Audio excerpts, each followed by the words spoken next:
Good afternoon. My name is Marc Blubaugh. I'm an attorney with the law firm of Benesch Friedlander, where I'm a partner and co-chair of my firm's transportation and logistics practice group. I'm located in Columbus, Ohio, but we have offices from coast to coast. And I'm Gordon Hearn from Gardner Roberts, a law firm in Toronto, Canada. It's great to be here at TIA. We're delighted to be here. So anyhow, Marc, let's talk some hot button legal issues. You're a transportation lawyer in Columbus, Ohio. What are the big issues that freight brokers are facing these days? Well, there's a couple of big ones. One of the constants is, of course, contending with the risk of nuclear verdicts. Multi-million-dollar jury verdicts that have been entered against various members in the transportation industry, but including freight brokers, facing significant exposure. Fortunately, there have been some positive developments in that area, particularly with respect to one of the defenses, the Federal Aviation Administration Authorization Act, the big F4A we call it. And fortunately, there have been some very positive developments in the courts in that regard. Several circuit courts have now entered favorable findings at the federal appellate level, which helps to mitigate against the risk that brokers are facing. And there is going to be another decision issued shortly in the Sixth Circuit Court of Appeals that was argued, they had the oral argument back in January. So at any time, the decision should be coming down, and that decision would govern the states of Ohio, Tennessee, Kentucky, and Michigan.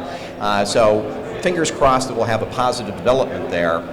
The other big issue that we're all contending with is, of course, cargo fraud and the various forms of deception, because the fraudsters out in the marketplace are getting ever more creative in their schemes and tricks to obtain high-value cargo.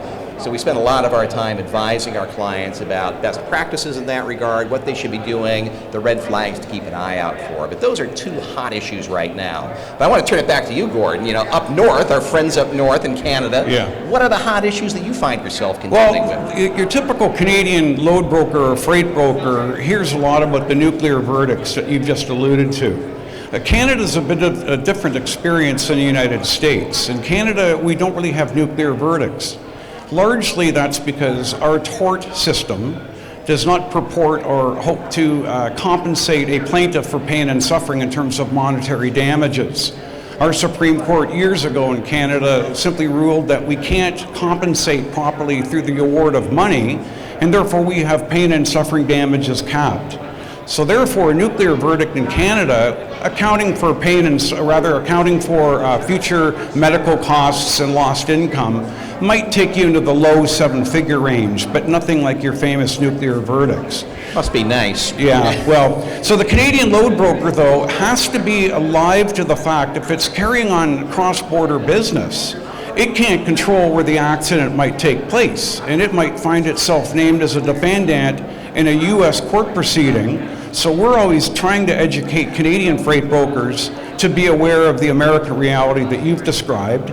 The other item, Marc, that you mentioned, cargo claim liability.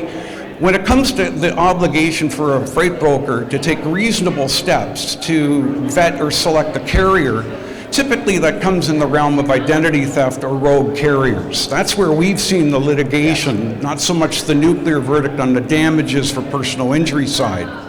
And same principles apply. Know who you're engaging, take reasonable steps to avoid a rogue carrier picking up the cargo. Right. And I think a practical point on that cargo theft front as well is communicating to your shipper customer the identity of that carrier that's going to come and pick up the load, because this issue that Gordon alluded to with imposter carriers and the like is a big one. And too often it's the customer, unfortunately, that is the weak link. They're not policing who's coming in and out of the gate. They're expecting carrier A, but when carrier B, the fraudster, shows up, they let them in, they let them take the high cargo freight, and they're off to the races.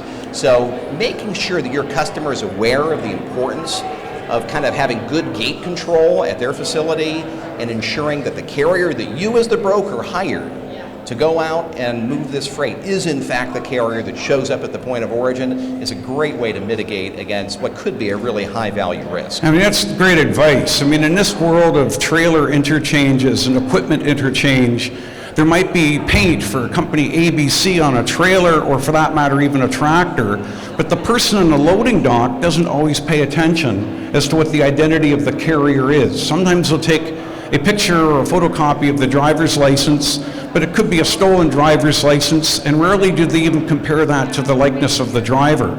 So giving the information to the loading dock shipper as to the name of the intended carrier is critical. Right. Yeah. So I know Gordon and I will be interested to see how all of the cross-border issues continue to play out over the upcoming weeks and months and years, because there is a lot of cross-border activity between our two countries, obviously. Yeah, that's right. And, we collaborate a lot, Mark and I. What we try to do with cross-border trade, and it's great to see here at TIA the number of Canadian participants, whether it's asset-based carriers or load brokers or whatever. But it's nice to have one contract fit all for intra-US, intra-Canada, or cross-border either way. And hence there's a lot of legal cooperation that goes on. Without a doubt. We try to make it as seamless as possible, and we're excited about, despite the disruptions, what the future might hold. So thank you very much, Gordon. It's great being with you here. Cheers.